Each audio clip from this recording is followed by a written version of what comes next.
Hello, everyone. Welcome back. Welcome to the second day of the Sparkability Virtual Summit. I'm Patch Dulay, the founder and CEO of the Spark Project and your host and moderator for this summit.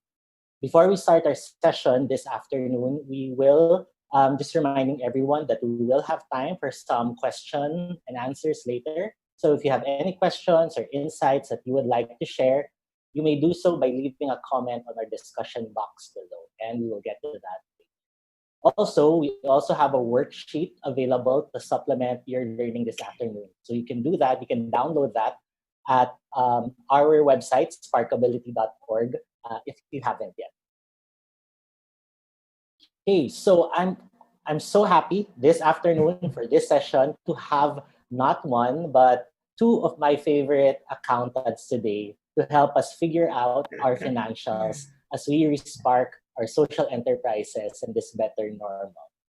They're my favorite accountants because for those who know me, you guys all know that I'm allergic to numbers. I'll avoid accounting, finance, and any numbers, any chance I get. But our speakers today has helped me appreciate them better. Now I'm not that allergic with financial statements anymore, and I know how to read them already, thanks to them. Joining us today is Ms. Pinky Po and Vinny Salonga of ATBP Co, or also known as Atibapa. Pinky is a partner at Ibapa. She's a business administration and accountancy graduate of the University of the Philippines, Diliman, a certified public accountant, and holds a master's degree in entrepreneurship for social enterprise development at the Ateneo Graduate School of Business. Pinky's corporate career spanned over 20 years, from her first job in Unilever to heading internal audit for Schlumberger Oilfield Services based out of the US, to managing director of BCC Credit Corporation, which she co-founded to serve the needs of those who could not access affordable credit. Since 2006, she has devoted her time to building social enterprises and to teaching personal and business financial management. She is co-founder of GKonomics and serves as its CFO, and is also on the board of Klik Eskuela and of the Ateneo Center for Social Entrepreneurship. While Vinny is Atibapa's managing partner. He's a graduate of Accountancy at the University of Santo Tomas. He has served in the social enterprise sector since he joined GKonomics in 2014 and is highly exposed to the specialized needs of social businesses and the communities they serve. Vinny has attended numerous seminars on accounting and taxation and has gained valuable experience and technical expertise as the lead in charge for client engagements. He also served as a mentor during Sparkability Bootcamp, which we held last October 2019. So with that, let's all welcome Ms. Pinky Po and Vinny Salonga. Hi, Patch. Hello. Can you hear me well? Yeah, yep. Okay. Hi. Thanks for joining us this afternoon. Yeah, Very excited Our pleasure. to learn from you. Although I think I would speak for a lot of our attendees this afternoon that most of us, when we talk about accounting and finance, wait, hindi ko kaya. But I'm very happy that you're with us this afternoon because I know for a fact that you can, help simplify things for us and help us understand and appreciate better finance and accounting. For our social enterprises, especially now. Minsan nakakalimutan din natin na okay, because of this new normal, we're gonna pivot, we're gonna do new things, and then we go ahead, okay, let's market, let's go out there, pero not really taking that time to step back and look into our financials and see how we can work it out. So I know that we have a jam-packed session with us this afternoon, and I'm looking forward to really learning all those things from you. Thank you, Patch. Thank you for inviting us. Thank you, YCL team, for inviting us. And we're very excited to share this. Okay, go ahead. There will be parts where you'll feel siguro nanonosebleed. So we're here to try to make it as friendly as possible. We're your friendly neighborhood accounting firm. So with that, I'll do a very quick intro of ATBP. We are an accounting firm. We provide accounting, tax services, business process audits, and financial advisory for social enterprises. So with Vinny and I are so blessed to be part of this team of co-warriors who share the mission of helping social enterprises. With the mission of elevating their levels of financial literacy, because understanding finance helps you make better decisions, and better financial decisions helps us build stronger social enterprises. Why do we want you to be stronger, better, and stable, so that you can continue to uplift your beneficiaries and your partners? Kasi if the business is not going well at walang sustainability, wala din yung mission natin, mamamatay at some point. So with that, we'll go on to the topic for today, which is financial planning for social enterprises. So the first statement I will make is that no one knows really how this will fall out. None of us have a crystal ball to know exactly how this will fall out. But what we know for sure is that this is not the first time this has happened. There was the Great Depression already. There have been 2 world wars. There was the oil crisis, the Asian financial crisis, the housing market collapse. There was 9/11 and so many more. But more important, we know that this will not be the last. With all the ecological disasters that are happening and more, talagang there will be more disruptions that we will have to face. But it's good to know that through all these times of crisis and all the ups and downs, many companies have actually survived. There is this, what they call the 100-year club. So as the name says, these companies are over 100 years old. I'll just mention a few very familiar names to you. There's General Electric, GE, Coca-Cola. They were both founded in 1892, making them 128 years old. You know, those jams we love, in Smuckers, Target, UPS, Nikon, they're all over 100 years old. So they went through all those disasters that I earlier said and managed to stay around. So these survivors, we will find as we go through our own crisis, as we go through this coronavirus pandemic, which is the crisis of our time, the survivors will find a way to pivot their businesses. They will find new opportunities, and they will manage their cash well so that they can weather the crisis and emerge even stronger. So here there's a saying that we kind of love, which is revenue is vanity, profit is sanity, but cash is king. So the mythical origins of this is that the common consensus, it says former Volvo CEO, Per Gyllenhammar, was the one who said this first. And he used this while discussing the global stock market crash of 1987. During that time, it was companies with ample cash reserves, that weathered the markets way better than those who have poor cash management. Because after all, when you look at it, why is revenue vanity? Because sometimes, I have 10 million pesos in revenue. That's a very nice top line number.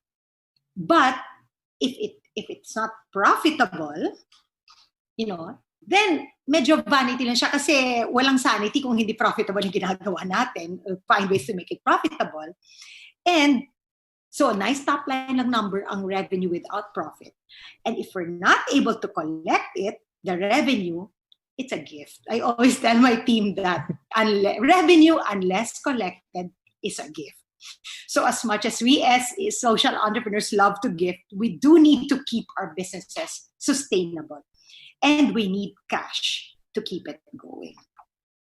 So I'll turn over to Vinny for now. So thank you, Tita Pinky. So as she mentioned, she mentioned about sustainability. So you guys might be wondering now, how do you know if you're on the right track or you're on the way, you're on your way to sustainability? So let me show you 3 things, 3 images. And what do these three have in common? So this is like a Fitbit watch, a ruler, and a thermometer. So what do these three things have in common? All of them measure stuff. So we are in the age where we almost measure everything. So these three things are just examples of that. Because what you cannot measure, what you cannot manage, you cannot manage what you cannot measure, right? So yun, no, that's why knowing your numbers is very important. So with that, I'll go into our discussion outline. So we'll be discussing your financial vital signs. So we have three. We'll go through your cash flow, your profit and loss statement, and your balance sheet. I know it sounds intimidating, but we'll make it as simple for you guys to understand as possible. And then after that, we'll go through, we'll talk about forecasting, budgeting, and some end with actionable points, a summary of your actionable points. So. Oh, this is me again. Okay. Yeah. So, of the three main financial statements that you just saw, the intimidating one, hindi. So some of you who are finance people, it won't be, but we're just like trying to really like generalize. So we will start with cash flow because at a time like this, not running out of cash is the most important thing, diba? Without cash, we can't pay our people. We cannot pay for logistics. We need cash to continue operating. So no matter how big or small your business is, cash is king. So this is Richard Branson. Most of you or all of you would know him. He has business interests in so many industries: airlines, space, hotels, music, telecoms. Regardless of which industry, he says that cash is the lifeblood of his businesses. And in fact, I think his airline now will really need some government help because it's cash that's going to run out. And then the next quote I will share with you, then, is by Michael Dell. I love this analogy actually. Kasi, diba, as entrepreneurs, we keep focusing always on growing on our markets. I want to scale. I'm expanding. I want to open new stores. I want to franchise. And if we don't watch our cash, how will we fund our expansion? Will I have enough cash to support the higher inventory levels? Because more stores, more inventory is needed. More salespeople are needed. So it's parang if you're just looking at that without watching your cash, it's like driving a car where you're looking at your speedometer and you're getting so excited, you're cheering yourself on. Yes, 100 kph, 120, 150, 180, 200, and then poof, your car comes to a stop kasi wala na palang gas. So parang that's like if you, in a business, like you didn't refuel, if you didn't sell enough, or you didn't collect what you sold. So you could be expanding, but you ran out of cash because your cash pala was tied up in inventory because for a store to look good, you need 4 months worth of inventory and you didn't have 4 months worth of cash to be tied up. And so that brings us to our first vital sign. So how do you plan your cash after saying all that? What are the important things to watch out for? So we're going to give you a little framework. Now, in planning your cash, we propose our 3 Ps. It's preserve, prepare, and prosper.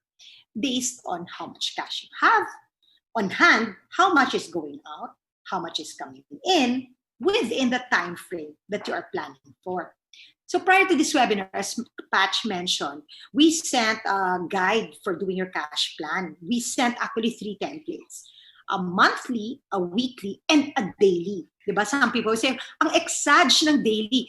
Alam niyo, when your cash is down to 2 weeks and you're selling every day, right? Hindi exage ang daily. Kasi so we sat down kasi with all our clients, and some of them had more cash, so we did a monthly, meron kami ginawang weekly, at meron talaga kami tinutulungan namin daily talaga. So, yon, it's not exage. So we sent you the 3, and you just figure out what works for you. So Vinny will work you through it.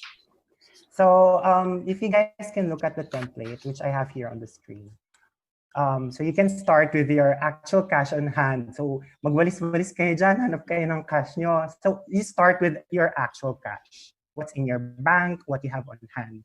And then you add all of your expected inflows, which will be coming from your collections, from your cash sales, And maybe other inflows. So if you have like grants, you've applied for grants, so you might have some tranches coming in the future.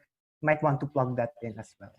And then you deduct all of your expected cash outflows, which will be common examples of those are your payment to your suppliers, your rent, your payroll, and your other monthly expenses. And then you will end up with your ending cash balance. So as Tita Pinky mentioned earlier, you can do it. You can do this monthly, weekly, or daily, depending on the need. Okay.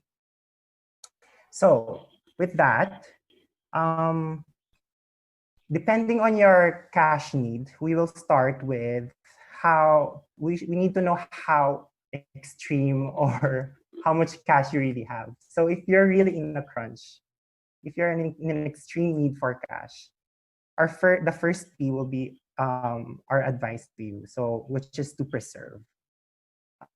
So these are some action points that we want you guys to look into when you have an extreme need for cash. So cash plan as often as possible. So yun nga, each day that you are, we mentioned kanina na the time, depending on the need of your cash, you can do your cash planning weekly, daily, or monthly. So if you're in extreme need for cash, we recommend you do the daily planning kasi each day is really critical to the survival of your business. You might also want to consider, you have to extend the life of your cash, but within the following 3 parameters. So the need of your people, the need of your clients, and also keep in mind your government payables. So I just want to share lang for our own business. Before the lockdown started, we actually had a COVID scare. A client of ours called me actually, that one of their employees was a confirmed cases. Actually, siya yung isa sa mga unang confirmed cases. He was PH 15 pa yon, 15 pa lang. So after the call, we took action agad kasi the health and safety of our team took priority. So pinauwi namin lahat, and then we had to immediately act on how are we gonna do our setup. So it was just like literally a week before the lockdown. So we were able to digitize everything, work remotely. So we were able to transition na before the lockdown. So when it was actually officially announced, more or less, medyo okay na kami. And then after that, we sat down as partners and talked, magkano na lang ang cash natin because we need to know how much runway we have. And if we have enough to pay our team, the expenses we're gonna incur. So when we looked at it, mabuti na lang we have until June 15. Na even if nothing comes in, we're set until June 15. So then we made the decision to keep all of our people, pay in advance. We also paid them in advance kasi di ba they had to prepare for the lockdown. So para they have enough money to buy all the supplies and their needs, so they didn't have to scramble and ano. So with that, our next step was to really check how else can we get our cash. So we really needed to double down on our collections. So you guys might need to look then, no?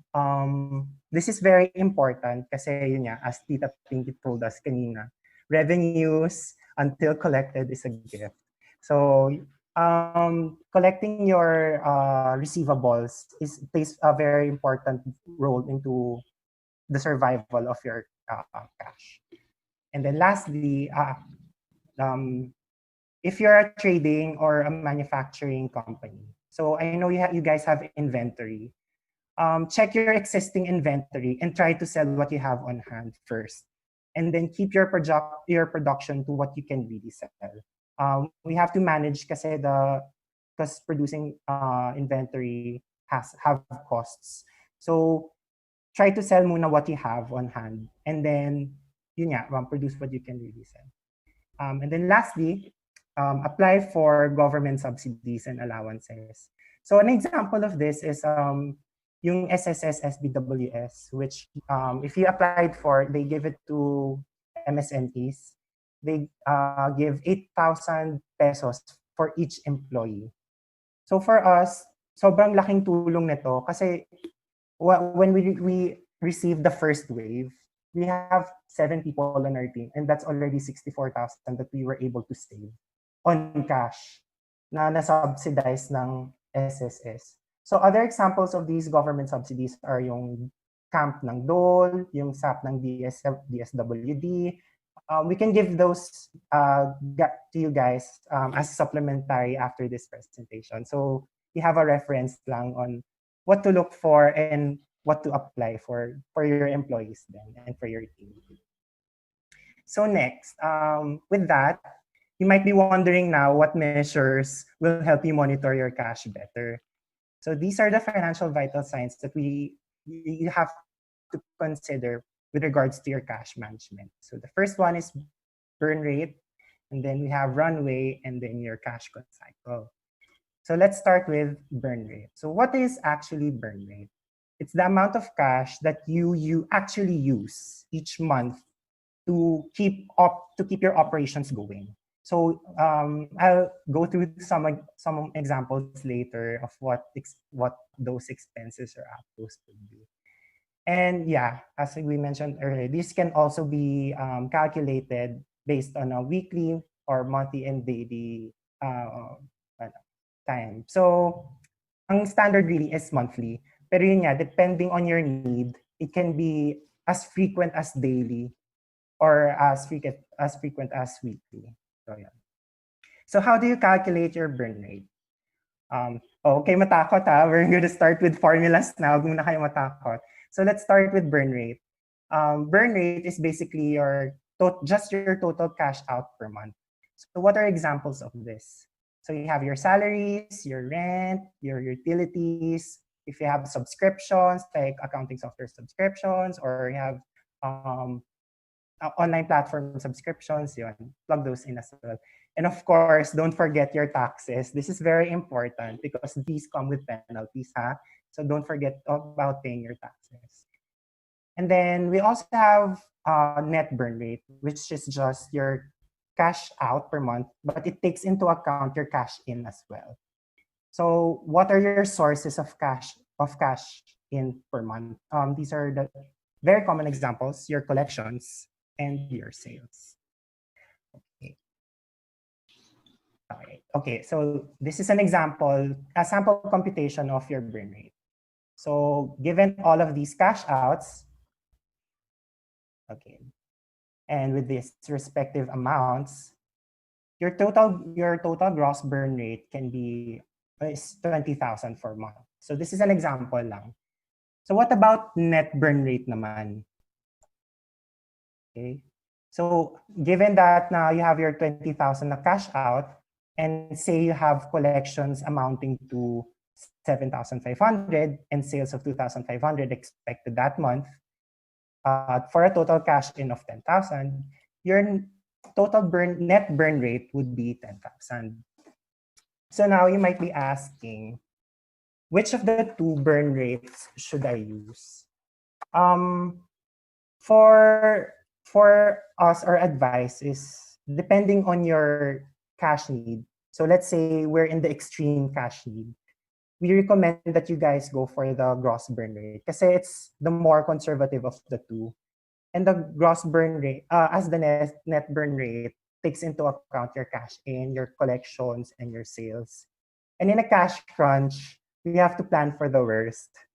And there's more certainty in incurring expenses rather than being able to collect your receivables or being able to sell your stuff or perform your services. So yon. Moving on, our next financial vital sign is your runway, which is connected to your burn rate, because your runway is the amount of time your company has before it actually runs out of cash. So yeah, this is next formula na tayo. Okay, so we start with your actual cash on hand So current cash nyo over your burn rate. So let's start with a gross burn rate muna. Okay. So I'm citing the figures I'm citing here, I just picked up from our previous example. So it's still 20,000 and 10,000 to make it simpler for you guys. So assuming that we have 100,000 in cash and your gross burn rate is 20,000, that means you have a runway of 5 months. So what if now it's a net burn rate? So it will be just over 10,000, and then so we have a runway for 10 months. So again, as you can see, the gross burn rate talaga will always result to a lower runway. Kasi nga, it just accounts for your total cash out. So in a cash crunch nga, we really recommend na you plan for the worst.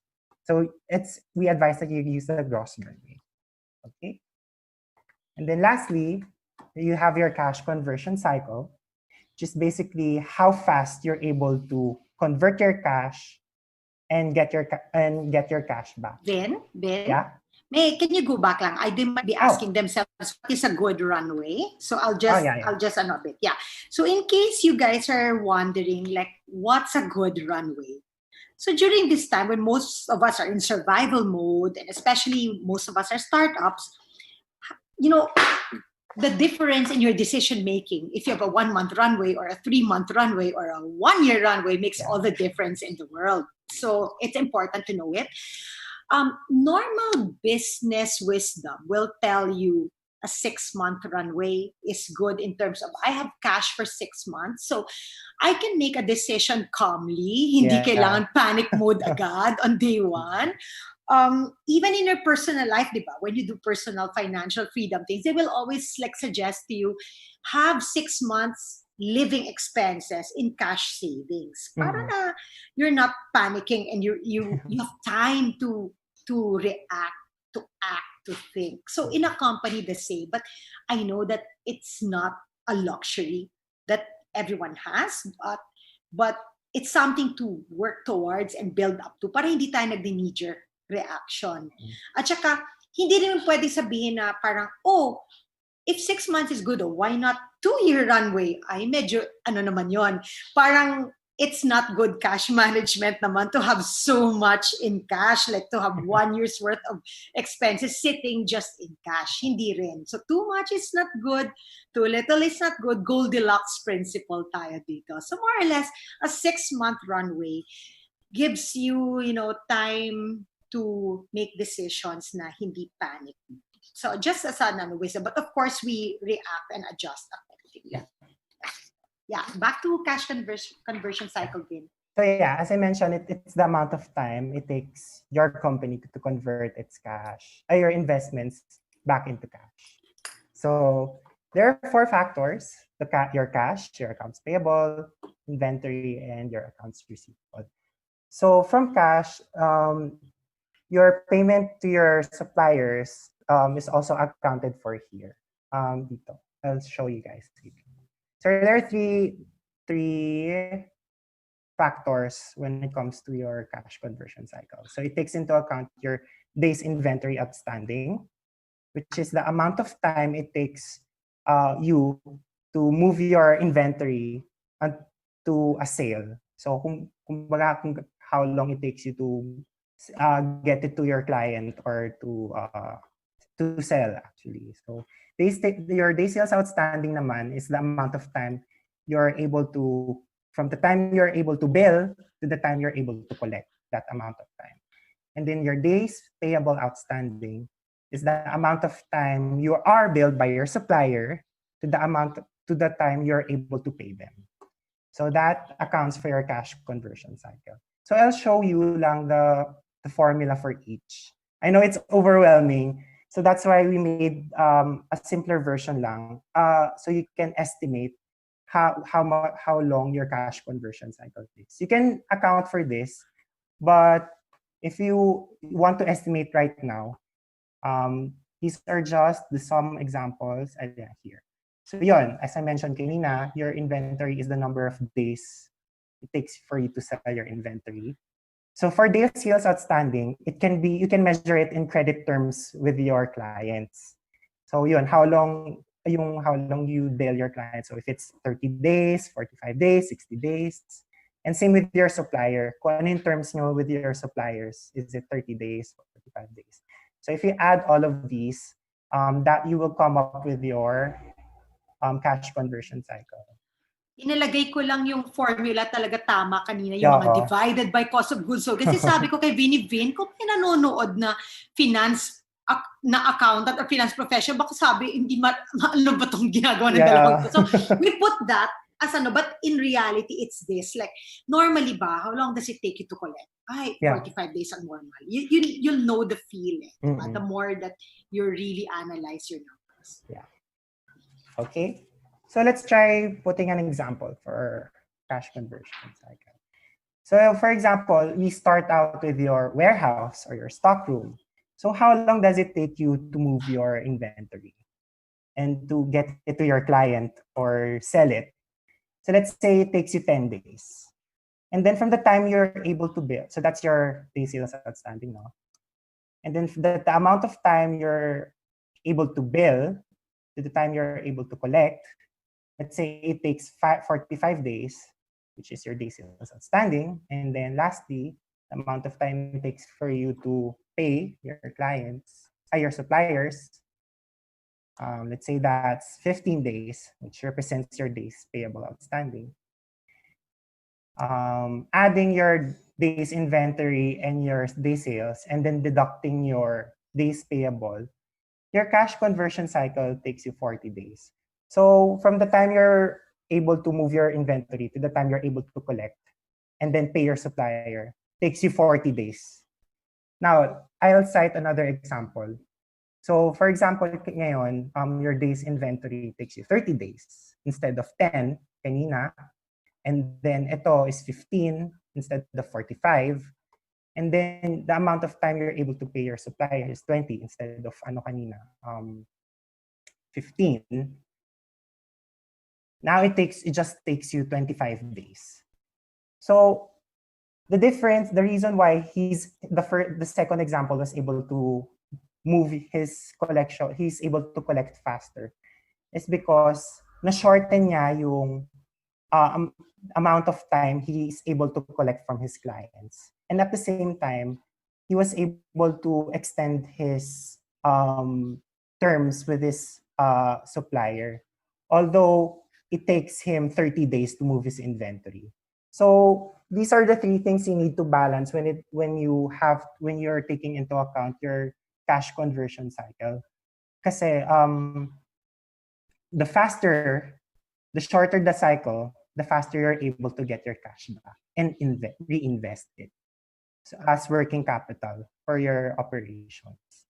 Okay? Yeah, so at this point, you might be asking na, teka lang, lahat ng sinasabi niyong cash plan, wala na nga akong cash. Nagkakape na lang siya at nagmumuni-muni. Pero, so what if I have no cash? Or I see that I'm going to run out of cash really soon. Like, what burn rate? What runway are you talking about? I'm crashing already. So do I borrow? Like, how do I keep this going? Because the reason you ask yourself that is because you still believe in your business. And I just overextended before, or I didn't manage my cash well, or I didn't know how to manage your cash, but I believe in my business and I will be back up and running when this crisis is over, or I'm starting to do things right to get back up. So the accepted wisdom in general is in good times, you go for debt, and in bad times, you go for equity. The reason being, you go for debt in good times kasi the assumption is that your business returns will beat the cost of your borrowing, that your business returns will be higher than whatever interest rates you're paying. But in bad times, you don't know how long it will take to get your money back. So that's where you kind of go for equity. So equity, syempre sabi mo, equity, wala na nga ako. I don't have capital anymore to put in. So there's, because we're in the SE world, the SE wisdom says that let's apply for grants. Let's apply for, maybe we have soft loans. When I say soft loans, yung angel money that will say, sige, like pay me back, like whatever, longer, known sometimes as the bank of mom and dad, whatever it is, or friends and fools, as Patch likes to say in Spark. Pero, we look for those soft sources of money first. There's plenty. You can also, actually, we will discuss this in further detail later. You can look through what you have. There are assets that you can convert to cash. Like, baka meron kayo dyan na, as Vinny says nga, inventaryo na matagal na nandyan. If you make it na lang, if you're not able to really sell it, is-sale. Pero if you convert it to cash right away, or you might have some equipment there that you're really not using, whatever it is, try to build up that cash. But yeah, so in general, debt in good times, because you can beat the cost of borrowing. But in bad times, medyo softer dapat ang sources ng money. Yeah. So in this scenario, so we go to the next scenario. So Vinny discussed kanina yung preserve, like I have to stay alive. Yun yung preserve. So now prepare. So in this scenario, I have a little more elbow room. Kaya ko mag-discard ng konti. Kasi hindi naman ganun ka-crunch yung cash ko. So, yung tipong, if I have nothing else coming in, I can pay my people pa for 3 months or 4 months. And I know I will be back, and I know I will stay in business. So what do?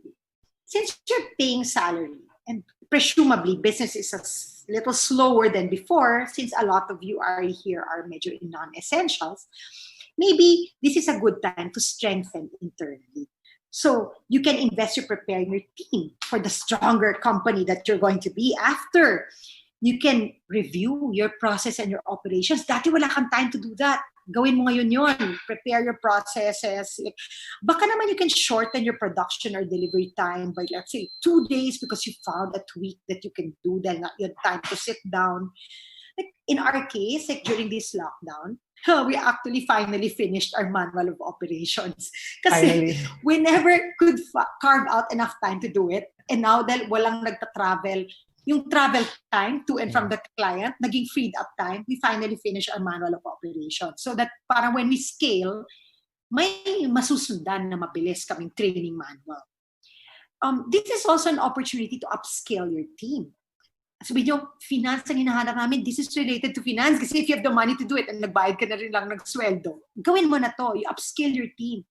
You teach, new skills, especially tech skills kasi we know it already. We're all gonna have to digitize whether we like it or not. If not all, some part of our process. Skills that will allow your team to multitask within your business. And then in our case, like kung dati encoder lang siya ng expenses into vouchers, upskilling now made them capable of doing bank reconciliations or yung mga reconciliations that the client needs to better understand the business and the like. And then this third one, extending credit to clients to keep loyal clients. So what happened with us is we had a little elbow room. We knew we had money until June 15. Assuming walang papasok. And we knew that any collection would extend that. Kasi pasok na lahat ng expenses eh. Collection na lang. As a collection happens, good for 1 week to. Another collection happens, ito, good for 3 weeks to. Kasi, your burn rate. So, what we did is we looked at our clients talaga one by one. Who of them ba had to close? As in talagang they could not operate because their business really meant physically being at the client premises. Mm-hmm. And we called them one by one. We reassured them. We know you cannot pay us. Kasi alam namin yung cash nila. Kami gumagawa ng FS nila eh. We know though that we still have to be there for you. We have to file your monthly tax payables, your SSS, your everything. So we said, don't worry. Don't pay us muna, but we will keep doing this for you because we know that you will be back. And when you're back, saka na time, di natin alam kung anong CQ pa to, anong ilang letra pa ang ilalagay before the CQ. I know, my E, my G, my M, whatever CQ it was. At the end of the day, matirang matibay quarantine ito. So we were like, when you're back, saka na tayo mag-usap. Because they're like, when? I want to know what are the terms. Saka na. When you're back, usap tayo. We will work on terms that you can afford. And we continued serving them. So, parang sabi na, huwag kayong mag-alala. We trust you. We know you will pay us. And we will also be there to do it. So, may isa pa nga nagsabi sa amin, you know, you were the only supplier who really went out on a limb for me. So, during this lockdown, she managed to close a big contract. Siyempre, the first supplier she paid was us. We didn't even ask for it. She just sent, gulat na gulat kami kasi she was like, I closed the contract and we were the first. She went out on a limb for us. So parang this is where the beauty of SEs comes in. Kasi we had some clients naman na when we look, their businesses doubled. Yung nasa food, meron pang ×4. So you know what they did? Knowing that we were extending credit terms to the ones na hirap, they were like, Tita Pinks, don't worry. Kami naman ang magbabayad na mas mabilis. If they used to pay us like after 60 days or 45, biglang, every 30, every 50 nagbayad. Kasi they're like, sagana kami sa cash ngayon. So we're the ones naman who will pay you faster para you can continue helping the others. Kaya, ay nako, I love this. Talaga, I'm so happy to be in it. So, okay. So that's prepare. Prepare to strengthen kasi babangon tayong lahat. That's in our DNA. We're resilient. Babangon tayong lahat. So, i-claim na natin yung next. Prosper. Talagang hindi enough yung prepare. We will prosper. So now, the ones naman who have enough to weather the crisis and even a bit more pa. This is, you now have parang you can look at a longer time frame in planning. So, the longer time frame means we can invest in our growth talaga. Look for opportunities to consolidate. Baka there are smaller businesses out there who can't survive and they can be part of your business and can really be a good strategic fit because you have the cash to somehow make it happen. Look at the partnerships you can work out kasi you have time to gestate it. Ganon. You review your scaling plans. You might want to invest in your supply chain. Make them stronger, more reliable for you kasi ang liwanag ng scaling plans mo. Maybe it's time for an equipment upgrade. Baka ang dami nagsisale dyan kasi wala siyang sales and that's exactly what you've been looking for. Take that opportunity. Kasi may cash ka. You know, and if your number crunching shows you that it's a good time to invest and buy, do it. You know, these are just discussion starters. Depending on what your industry is and depending on your business and your cash, there's so many things. We just really want to put discussion starters out there. Okay. Yeah. Thank you. So now, I know guys, that's just the cash flow pa lang. We're moving on to your profit and loss analysis naman. So these also have its own set of financial vital signs, which I will go through right now. So we have your realistic revenue streams, your variable cost, fixed cost, contribution margin, managing your operating costs. I'll go through this one by one. But for us SEs, we have one additional vital sign, your happiness rate. This is very important for us, alam natin to. And we'll go into this later on. So let's start with your realistic revenue streams. So now, it's important for you guys to know and assess sa operations nyo ngayon, how much can you really just realistically sell given the landscape of COVID? You might also want to look for opportunities kasi I know most of your clients, or especially those who are non-essentials, the behavior of the market has completely changed. Iba na talaga ngayon. So you might also need to know how your market has changed in their behavior. Kasi then you'll be able to ask yourselves, you'll still be able to deliver the same quality at the same price. So do you need to adjust? Do you have to innovate? So these are things that you need to know when it comes to your revenues kasi it's really gonna be different na eh. So next na is your variable costs versus your fixed costs.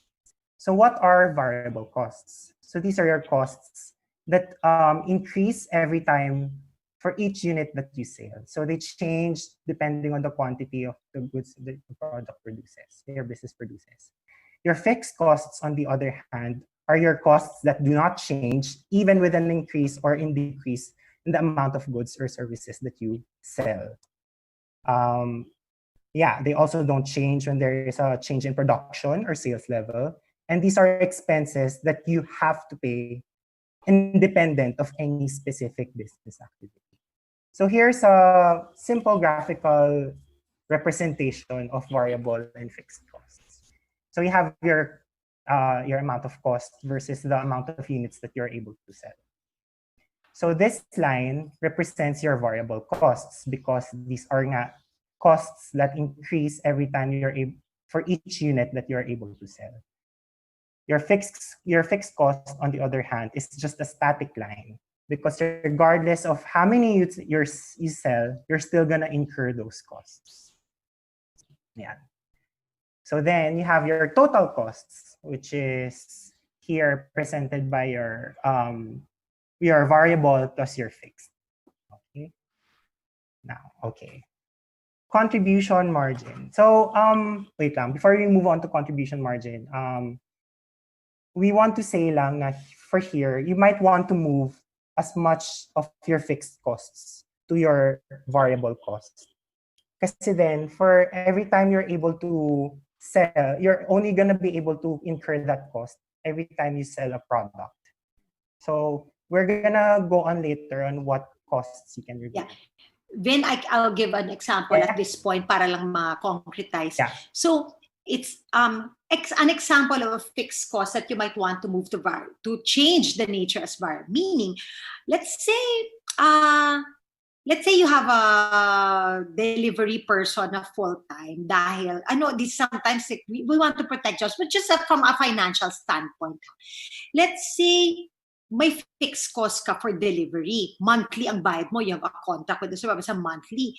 And then when your sales are really challenged at a time like this, you might want to make it variable, meaning per trip na lang or per sale. Then that way, pagka wala kang sale, wala ka ring expense. Tapos pag may sale, dun lang papasok expense. So those are just some examples of how you can change from a fixed nature to a variable nature. Yun, na sumasabay with the volume lang or incurring sales. Yeah.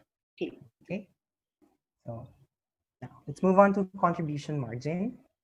So this is represented by this is your sales minus your variable costs lang. This can also be computed on a per unit basis. Okay, here's a graphical representation. So your contribution margin, I'll show lang. There, so your total revenues. So this portion, the highlighted portion, represents the portion of your sales that is not consumed by your variable costs, and so contributes to the coverage of your fixed costs. So yeah, the highlighted blue portion is your contribution margin. Yeah. Okay. Okay. Yeah. So That's why? it. Yeah. I guess so. That blue portion, the bigger it is, the more you have to pay that blue portion at the bottom, which is the fixed cost. And then everything in excess is your profit. Later, we will discuss. So why is it important to know and understand your contribution margin? It's also pala known as gross profit also. For some, that might be the more familiar term. A lot kasi of business decisions of go or no go are based on contribution margin on a simplified basis. Of course, there's such a thing called differential accounting, which is really for decisions on investment. Pero that's a completely different webinar. I'm not going to go into that here.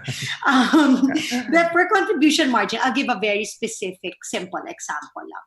So, halimbawa, may sales ka, you can make sales of 100,000 of goods or services. And your cost to produce that good or to deliver that service is 60,000. So your contribution margin is 40,000 or 40%. So that 40,000 can now be used to pay your fixed costs kasi that's on top of the cost to produce the service or the good. Okay, so I think that there's a next one there, Vin. Yeah. Okay. Yeah. In analyzing your costing, you found pala that, oh my God, dun sa kanina kong 60,000, I forgot to add packaging. So, doon sa kanina, di ba, parang, okay, go. We have 40,000 to contribute. Tapos, nagtataka ka, lumapit ka. Teka lang, ano nangyayari? But parang, the more I sell, the more I lose. How did that happen? Hindi yan fiction. We've had people come to us with the Pinky, what's happening? Parang the more I'm selling, the more I'm losing. When we've analyzed, we forgot pala to add packaging, forgot to add delivery, ganon. Tapos, like, nandun na lang lahat sa credit card niya, pumasok yung Lala Move, hindi na add. So, if, pagka ganon na, let's say, when you added everything, naging 110,000 pala, you're better off pala not producing and not selling anything. Kasi now, aside from paying your fixed costs, you have to cover pa the 10,000 that's looking here. So sa example, right now, somebody asks you, can you make masks for me? Budget namin 10 pesos per mask. And you have now your sewing machines. You're renting your facility now. You're paying rent. You're paying for your Wi-Fi, everything. They're all there. Those are fixed costs already. So you want the contribution margin to pay for it. So sabi mo, yes, I'm gonna take that order of masks na 10 pesos para may kita. So you compute.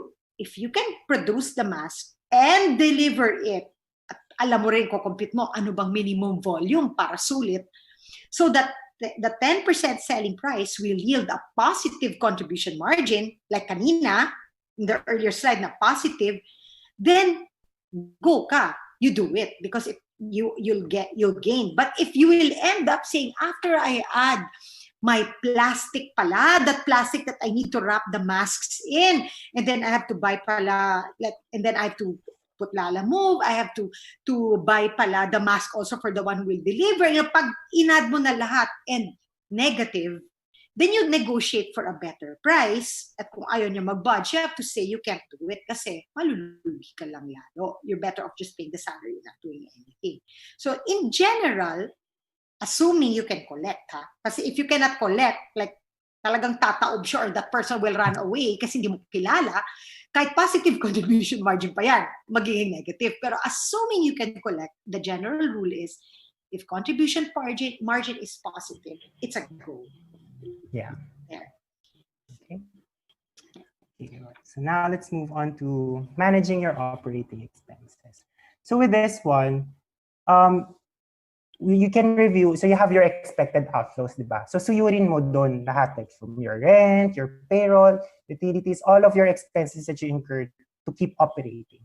Suyurin mo ngayon, given this pandemic and your new way of operating, distill which are still applicable and essential to you. Kasi baka mamaya, yung mga hindi ka na kailangan, like you can cut some of your subscriptions kasi you're not using that platform as much anymore, or you're not renting, maybe you can talk to your landlord and like skip out on rent because you're not using the warehouse anymore. So yon, distill what are still applicable to you guys. So you can see dyan yung taxes nyo, wag nyo pa rin kakalimutan, it's still there. It's very important you remember to pay your taxes because those always come with penalties if you neglect. And also, you might ask yourselves, you have to know if there are expenses that you might not have been able to include. So for example, baka may mga hindi kayo nasama na communication allowances because kunyari your employees are working from home and part of the arrangement is you're subsidizing their allowances to have data so they have internet connection so they can continue working. Or like your delivery expenses for Lala Move, Grab, for shipping, ganyan. So just make sure that you're able to account for each and every expense when you're managing your operating expenses. Okay. So with that, we've discussed our top line now, which are your revenues, your contribution margin, and we've talked about your expenses. So after that, after you get your net income na, so revenue minus your expense. Okay. Right. So picking up from our contribution margin graph. So kanina yung graphical representation. As I've mentioned earlier, this is represented by the portion of sales or revenue that is not covered, that is not consumed by your variable cost. So now your net income takes into account your total cost.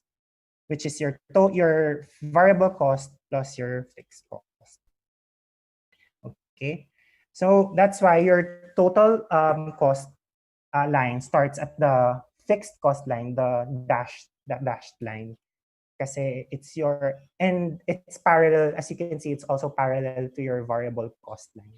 So it's fixed cost plus your variable. So what is the portion here? Yung excess of your revenues over your total cost. So if your revenue line is above your total cost, which is represented by the green line, that's your profit. And then if your total cost is less than your revenue line, which is highlighted by the red, that's your loss. So yun. Okay. Yeah. Okay, so you may ask at this point, so what's a good profit or what's a good net income? Okay, people ask me that, Tita, ano ba? 5%, 20%, 30%? So I always say it's really based on industry, for one, because like like luxury, ay nako, pwedeng ang taas-taas. But in general, like it depends on industry. Kasi yung iba, like distribution business ng FMCG, 1% lang yan, pero bawi sa volume, bawi sa ikot.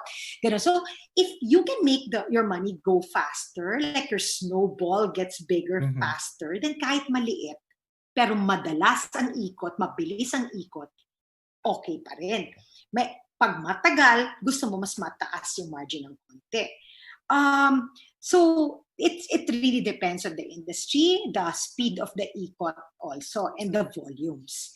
And then to us SEs, of course, because we're SEs, we generally are ready to accept talaga a lower, like iba sabi, ay kailangan 20% tayo, parang okay naman kami sa 10 or sa 7 kasi we're sustainable, we're happy, we're ready to accept lowers kasi we put a premium on our happiness rate. We measure our impact and we get more joy from that. Our expenses for training are normally like through the roof. Our expenses for community development are way higher than other businesses. Kasi we want to see these happy faces. These are like the partners of our clients. Our partners, our clients. So kung ganyan yung mga mukha na nakikita namin, masaya kami. And of course, having said that though, we still need the financial net income to be sustainable. Kasi hindi naman pwedeng pure joy. But we want, that net income to be sustainable, the financial net income, and our passion and happiness rate lang talaga to fuel us for the challenges to come. Yeah, so that's for the profit and loss. No? So we're done with cash flow, like how to compute it, and profit and loss. And now punta tayo sa balance sheet. Last na talaga to. Hindi naman, pero okay. So the balance sheet. As a finance professional, I have to say it kasi kami finance professionals that if I can only look at one financial statement, I will look at the balance sheet because it's the best indicator of the state of your company. Pag, like sabi mo, I don't know how much the net income is because it doesn't say it there. If you compare two balance sheets, you can see how much they grew. You see the net income. If you compare two balance sheets, you will know actually the story, yung kwento ng cash nila, kung paano dumami or paano naubos. Makikita mo by comparing two, kung saan ang galing ang funding at saan napunta. Ang daming nagagawa by looking at it. You will even, and most importantly, you can see if you're an investor or you're asking for an investor, they will see what's your ability to pay your obligations. They will see how you are progressing. Pero, so sabihin nyo, kung ito yung pinaka-powerful pala na FS, why did you tackle cash kanina? Why not go straight here? We tackled cash kasi in times of crisis, and maraming crisis pag startup tayo, di ba? You really have to watch your cash muna, more than anything.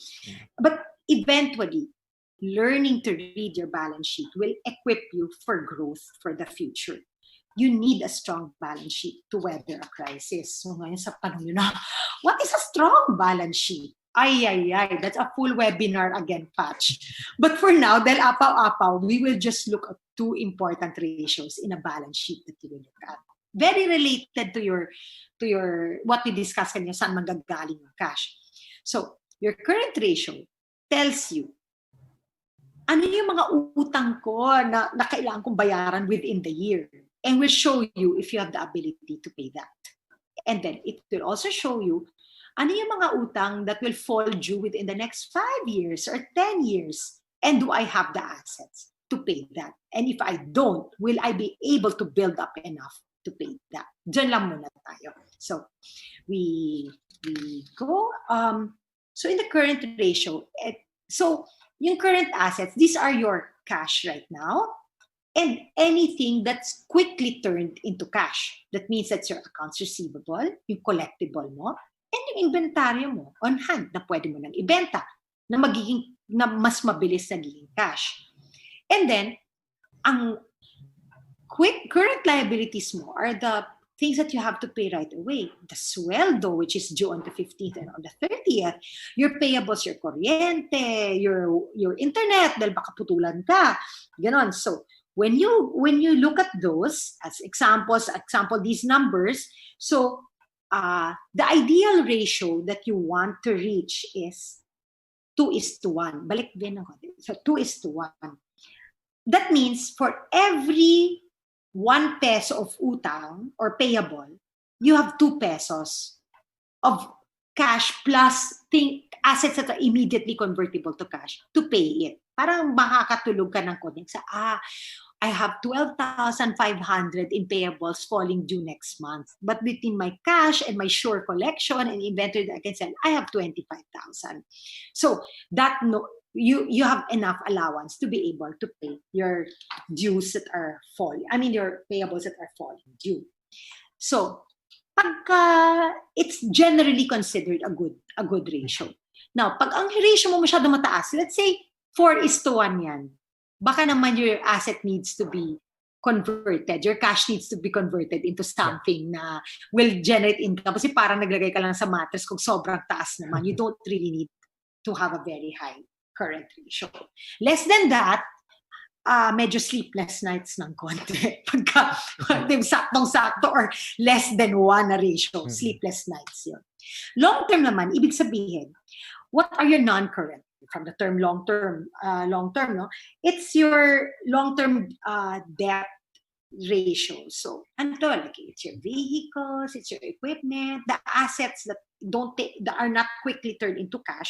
But if the long-term loans are like if you have a 5-year loan, yung due this year, current. Yung due from year 2 to year 5, nasa long term.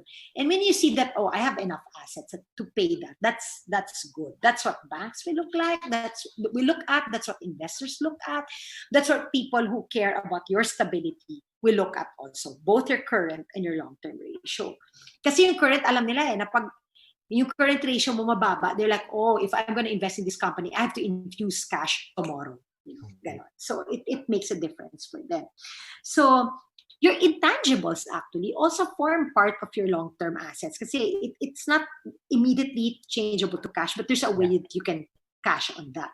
So again, 2 pesos worth of assets, long-term assets for every peso of long-term liability is a generally accepted good ratio.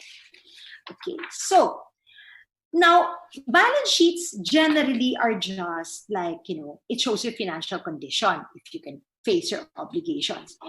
But we would like to direct your way of looking at a balance sheet in a different way also. I really see it as a treasure trove of opportunities.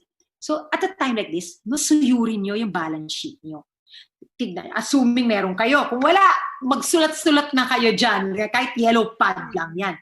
Suyurin mo yung balance sheet mo. The questions you will ask yourself. Sige nga, like, what do I have that has value here? What is a value that I can still use? So yesterday, di ba, you had sessions on opportunity scanning, opportunity screening, seizing. You do that, but and then you decide what to seize on. But there are opportunities inside your company right now na baka lang na-overlook nyo sa sobrang katingin ng outside. I have opportunities to play inside. Like, example, pagtingin ko dyan, may vehicles. Wala akong nag-deliver ngayon eh. Hindi ko siya nagagamit. Pero my gosh, ang dami pa lang pwedeng i-deliver dyan na sitaw, bataw, patani, kundol, patola. So what if I rent out my vehicles to deliver? What if in the future pala, I won't need 3. I just need 1, and you sell the 2. That's opportunities for cash, or there's opportunities for business na temporary. Do you have sewing machines now na baka you're doing fashion items and cannot sell it? You pivot to PPEs. 2 of our clients have done it already na fashion items and pivot to PPEs. So my God, they're so busy. You can also do a skills audit of your people. Ano kaya pang kaya nilang gawin na will allow you to pivot? Lalo na kung, especially if you have community-based enterprises. Right now, you're making bags, for example. But people are looking for market baskets to put the vegetables in because they're sending it as gifts like noon Mother's Day. Ang daming ganon. So baka doing a skills audit of our partners can help us pivot the business. Or maybe a skills audit of yourself na parang, oh, I have these networks pala and I'm not using it. Or you have a strong brand. You're a non-essential right now, but you have a very strong brand. Maybe you can partner with someone who has the ability to go to market quick, but does not have the strength of your brand or doesn't have the online platform that you have. And if you partner together, biglang, boom, you have a new business. So yuri nyo lang what you have inside. So we go now to forecasting and budgeting. So when people say this, natatakot sila kasi normally numbers ang iniisip. But I will take it away from this kasi for me, we just use the tools that we gave you to forecast. The most important thing right now, a good forecast begins with really knowing the environment that your business operates in. You have to know where you will play and how you will play in it. The numbers will follow from there. Kasi hindi naman pasuntok sa buwan o 1 million. Saan magagaling? You have to know the environment. So this quote that we put there, the best way to predict the future is to create it. It's attributed to 2 people. Magkalayong centuries. Abraham Lincoln, we all know who he is, and Peter Drucker. So Peter Drucker, I mean, those of you who studied management would know him. Imposible hindi kayo nag-aral na hindi nyo siya na-encounter in studying it. So he's written over 30 books about management, starting in the 1940s pa lang. He's known for a very integrative and holistic view of management. And his writings actually predicted many of the major management developments of the late 20th century, including privatization, decentralization, the decisive importance of marketing, and the emergence of the information society with the necessity for lifelong learning of each and every one. So imagine in 1959, he already coined the term knowledge worker. And later, he considered it to be the knowledge worker productivity to be the next frontier of management. What is a knowledge worker? It's someone whose job involves handling or using information. Isn't that what all this data analytics is about now? 1959, he predicted it na. Kasi nga, the best way to predict the future, part of it is really to create it. So now at this point, where are we all now? We are creating our future. No one knows how it fall out eh. So nasa diskarte natin lahat, anong gagawin natin? And the best way to know what is to come, to know what is coming, is to be an active participant.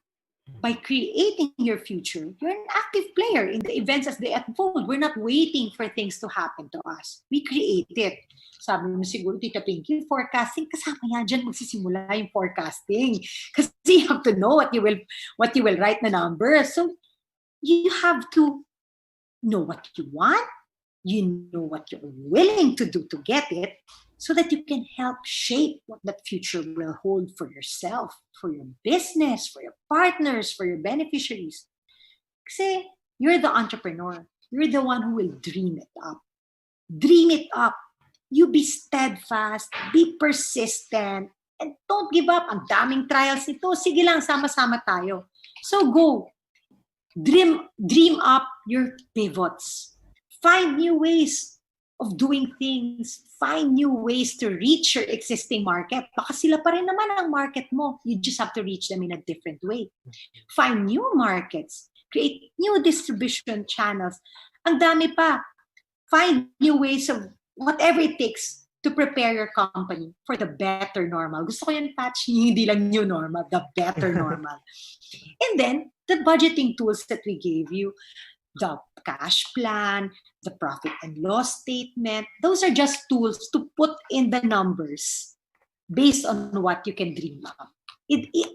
dream up nyo muna talaga what that pivot will be, what that better normal will be. And then you can forecast it and put it into numbers using tools. So it's just, so it's a fancy term, but it's really putting in all the revenues that you think will happen based on your pivots, all the costs that you know you will incur, and how quickly the cash will go out and how quickly the cash will come in. And that way you will have a budget and a forecast for your company. So it's time for us now to do a summary of our actionable points and to close it. So we'll just quickly go through this. We'll be giving you a copy of the presentation after this. So these are just guide questions that you guys can quickly go through, which we've discussed earlier, the concepts that each concept that we've discussed earlier, from cash flow to profit and loss and to your balance sheet statement. So for example, yung sa burn rate nyo, how much are you actually disbursing in cash each month? What outflows can and cannot be delayed? So those kinds of examples you guys can reflect upon after this. And then we'll send these to you guys para you can keep thinking about it later on. So yeah, what? We will, I'm sorry. Yeah, go on. Okay. No, after this, sorry. Yeah, so there. So yun, for the balance sheet, so what opportunities do your balance sheet show you? So suyurin nyo nga, as Tita Pinky said earlier. And maybe this will enable you to know where you can pivot. So yun.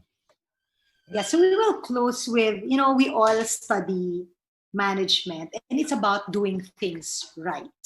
If we want to be efficient, we want to be effective. But the future, with economic and ecological challenges, and with the more conscious mindsets of the young, are challenging us to leadership, not just management. And leadership is about values, about doing the right things. So as SEs, to not just survive, but to thrive, our challenge is we want to do the right things right. We want to do the right things well, driven by our mission and our values. Thank you so much. We're ATBP.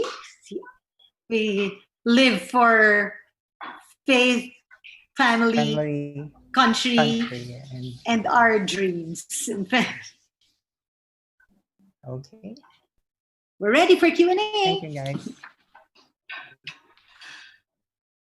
I thank you for that presentation. Grabe, jam-packed din. I hope you guys hindi pa kayo overloaded. Hindi pa kayo nagna-nosebleed. Hindi pa naman. Kain-kain nila yan.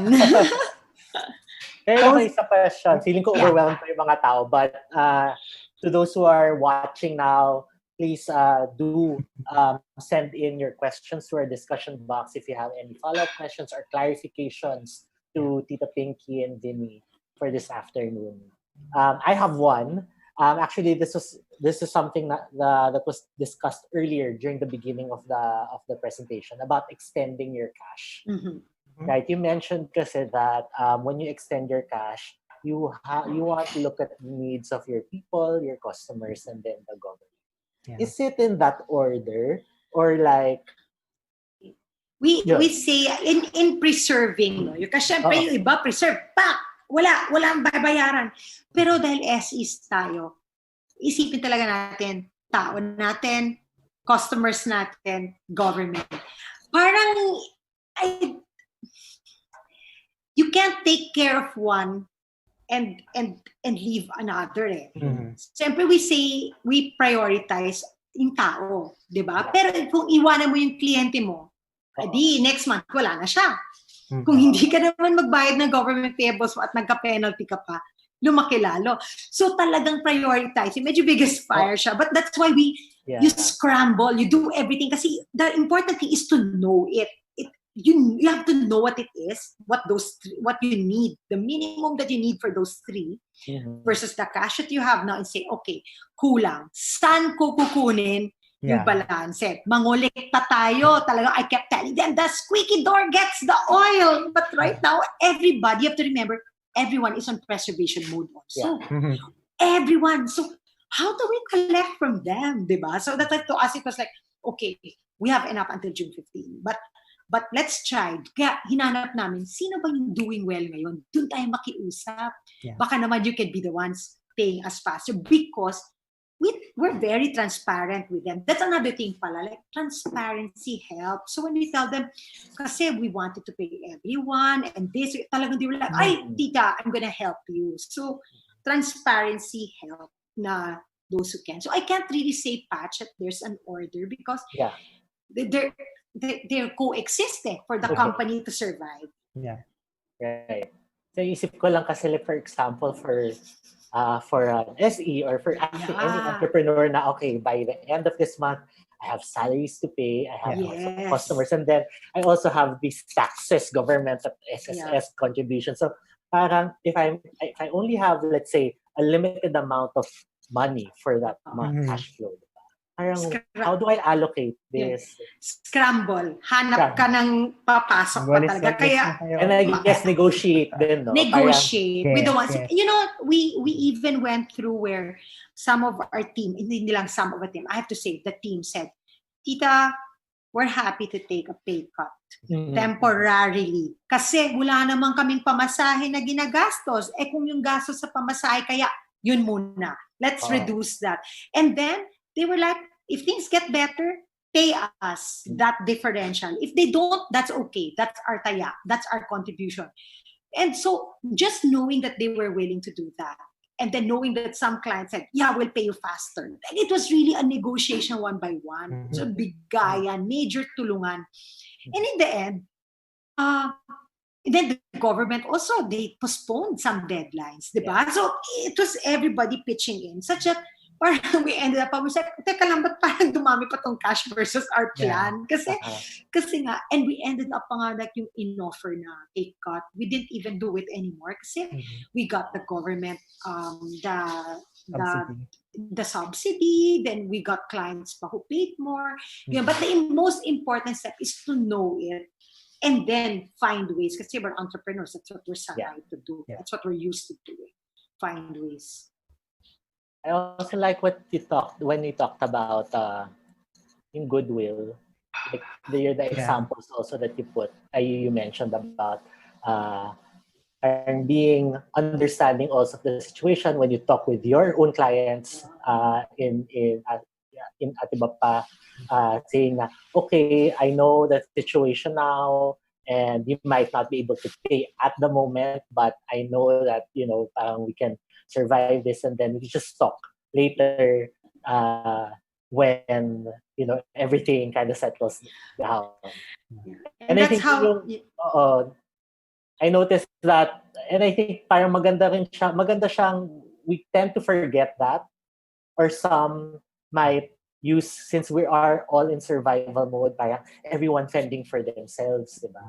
But I think it's also a good reminder that you can still be kind and compassionate during this time, and it will actually go a long way too. Exactly. Kasi at the end, relationships na lang talaga to. We can all talk about money, and people come to me sometimes with financial plan. They want to consult, and then I ask them about the relationships. And they're like, no, I want you to put it on paper, numbers. No, I know my numbers will be more accurate if I know the state of the relationship. Diba? Like so. We know, kaya nga we didn't even expect that client to close a contract. She really said, you went out on a limb for me. I'm going out on a limb for you. You're the first we're going to pay. We didn't expect that. We expected to get something from her, siguro mga July or August. We got it last week. An amount that we didn't expect, just because kindness begets kindness. Let's still be who we are. Let's be true to ourselves. Diba? Numbers lang yan. We be true to ourselves. We will be okay. Tulungan tayo. Okay. We have a question here. Well, first is thank you, Dao. Thank you from Christine too. Thank you for the presentation. You're welcome. Thank you. And then she has a question. Where can we find the industry standards for contribution margin or net income? And any tips on how to manage and calculate COGS in manufacturing per product basis. Yes. Wow. Okay. So, una, where you can find it, parang it's really industry basis. Tingnan mo yung mga FS of companies that are operating in those, and you will see some commonalities na like 60% is a healthy one or whatever. No? Now, how do you compute? Oh my darling. Product costing is a whole 3-hour session workshop that we give with Actual. The thing that I can give as a tip, because we don't have the 3 hours, is to really know your costs very, very well. And, it's my favorite, line by painful line. Hindi ka pwedeng generalize and say, like let's say you have 10 products, right? You can't generalize and say, in general, it's 60%. My cost is 60% and my margin is 40%. Because, why I say you can't generalize? Because even if at the end it turns out to be the average, what if you have one product that's actually making you 90%, and you have a product that actually, dahil may nakaligtaan ka, you forgot something important, is negative, right? What if that negative one turns out to be your best seller and you're selling the most of that? It can really drag you down. Yeah. So you have to do your contribution margin product by product, service by service. It will pay off. Oh my God, it's line by painful line, but it will pay off. And when I say know it, talagang suyurin mo detail by detail. There's, as I said earlier, there's one who came to us, Tita Pinky, I don't understand. The more I sell, the more I lose. And we looked at it. It was just 2 things. She forgot to add the cost of the box that the thing comes in, and forgot to add Lala Move. She was like, pasok, it just kept entering her credit card. Tapos nung inad na niya yung from her credit card to her FS when she was gonna reimburse herself na from the company. What happened? Yun. So those are the 2 tips I will give right now. Line by painful line. Each one, because hindi naman equal yung volumes eh. So you have to do it one by one and be very thorough about it. No shortcuts. No shortcuts. Put in everything. Thank you. Well, we're about to end. Siguro yung last question ko, and also after that, your final words. No? My last question siguro would be, so after everything, no? So after this talk, now when they go back to their, syempre not go back to their homes because they are in their homes, but like after this, when they start thinking tonight, what would you advise, like the first thing that they can do? So with everything that was said today, what is the first step kaya, the best first step to take? First step, do the cash plan. Because when you do that cash plan that we gave the template, you will know if you have money. Kasi yung ginawa ni Vinny doon na weekly or monthly, you will know if you have money until July, until August, until October, or until next year, or until next week. Once you know that, pwede ka na kaya magplano. Diba? So if you see that, ay, until next week na lang ako, your first scramble is, where will I get more cash? And if I cannot get more cash, I cannot find more sales, I cannot collect, what can I cut? Talagang you'll go there. You'll have to go there. Now, if you see that, wait, I have 3 months. GCQ na next week. What can I do? Like, na better, na still safe. Or, anong hindi ko na take advantage ng opportunity? Na I could have gone pala to market with this if I just partnered with this one or whatever, ganon. And then, like, my people are not as busy. What internal strengthening pala could I have done that I didn't do? And maybe I can start it now. Like, if I did pala a manual of operations, imbis na mag-train ako, mag-spend ako ng 2 weeks ang train ng bagong tao, I can actually have this. It's in photos. Ganon. So the first step is the cash plan. That's why it was the first we tackled. It's your cash plan. And because that will allow you to know how much time you have. Where you are now. So if you haven't done it pa. Now, if you've done it, do it well. Like suyuri mo talaga. And then, then after that, you'll know your next step. So good homework would be to fill out that spreadsheet that is sent. Yeah. Then pang medyo may pahabol na question dito. Sure. So now we figured that out. ito naman, I think we about so is there a financial service to assist startups related to overall detailed cost estimation prior to launching? So I think ito meron na siyang naiisip. And then Ikaw sumagot. Cost estimation prior to launching. Si Pat siya kangiti sa akin. Gusto niya ako talaga magsabi. Actually, yeah. So that's really product costing. Yeah. So based on our experience in ATBP, it's the number one problem of SEs. In fact, prior to this lockdown, when we were giving actual seminars in our office, because we did an FGD, we contacted people, and based on the consulting, yung mga nilalapit sa aking Tita Pinky, oh my God, 9 out of 10 was product costing. Remember, Patch, when I taught entrepreneurial finance in the MESIDEV class, and I tallied the problems, product costing came out. So, if I attend a webinar on product costing, no talaga, if you have something in mind na, isulat mo talaga everything that will go into that product. Lahat ng binili mo, the cost to buy it from Divisoria and bring it to your house, the cost to have it delivered, yung time mo, time ng taong gagawa, magkano per piece rate na binayad mo, yung talagang walkthrough. If that's what I would do with a non-finance person, i-walk through mo. I-document mo habang wino-walk through mo. Tapos para wala kang makalimutan. Lagyan mo ng presyo bawat isa. Then at the end, di ba, you have your cost. Ngayon sasabihin mo, hindi naman pwede, sige, because this is my cost, I want to make 40%, I'll sell it. Siyempre, titingin ka in the market. What do similar products sell for? Baka naman, I cannot sell because I'm twice more expensive than everyone. Then you will look at them and say, how were they able to sell it at that price? I cannot even produce it at that price. Balikan mo ngayon yung costing mo. Na-overestimate ko kasi imbis pala na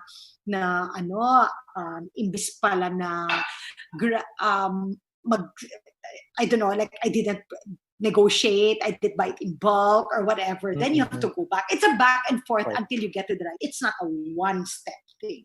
Because there's your cost, but there's also what the market can pay for the product that you have.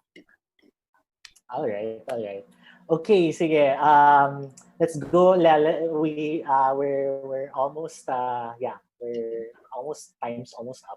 So let's spend the remaining minutes for your final words. But before that, I'd like to thank you, Vinny and Tita Pinky, for spending the afternoon with us and taking the time also to prepare a really good presentation and to parang let these concepts, financial concepts, be understandable by mere mortals like us. We didn't know how detailed you wanted us to be in finance, but I thought that if we just give nice statements, you can find it anywhere. So it's like, sige, Vin, let's go. Let's just try to make it as ano. So thank you for having us as well, Patch. It was an honor to be here. It's our pleasure. Other SEs out there. And this won't be the last for us collaborating on these topics. Sure. So siguro may pwede na rin natin semi-announce na we will work on together more in the next few months, weeks, and thinking of new topics, kasi this is there are so many things that we can cover with regards to finance and accounting, and not a lot of people, especially SEs, don't have access to this kind of thing. Hindi lang new topics, but also like if for those who really want detail, we can break up what we have now. We can break it up into a product costing workshop, a webinar, content, whatever. But we could really break it up into yung para workshop style, and they can really do it. Kumbaga patikim pa lang ito. And if you have you can check our website. It's atbco.org. How can they reach you? I think we have one for it. It's atbco.org.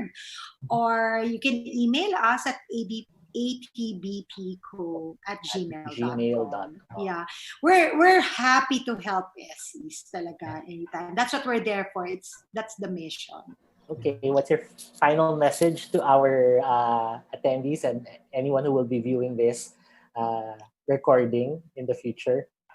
Then.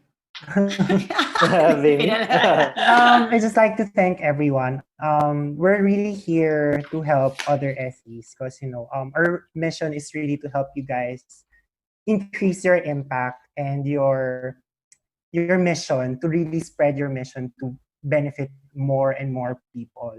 Kasi especially at this time, I think it's a collaborative environment na more than ever, which I'm so happy about. So yeah, I hope to see everyone again in the next installment or whatever project with Spark. Yeah. My last words have to do with our name. Kaya naging at iba pa. Kasi a lot of startups will look very well at their product. They want to do their branding, their marketing, pero yung finance at iba pa, etc. Hindi pinapansin. But that fine print na hindi pinansin makes the difference between being viable and not viable. So, yung etc. na yan, it actually is very important. So, and I know you can do it, and because you want to, anything that you set your heart on, you'll be able to do so. Study it well, or if you can, partner with people who know how to do it, and then basta give it the it deserves para na you're really on your way to viability. So, and I know that you can do it. Talagang, I've so much faith in the entrepreneur now. Who saved us in this time? It's the small entrepreneurs who were so quick to make sure we had food and so I have so much faith in the small entrepreneur. Go. Beautiful. Again, thank you so much. And thank you for everyone for tuning in for this session. So we will have our final session for the Sparkability Summit happening at 4 p.m. So for now, you can go grab a drink, prepare some coffee for our last session, and we'll see you then at 4 p.m. with James Fernando talking about e-commerce. So again, thank you again, and see you later. Bye. Thank you. Bye. Thank you, everyone. Thank you, Bye. Vinny. Thank you. Have a nice weekend.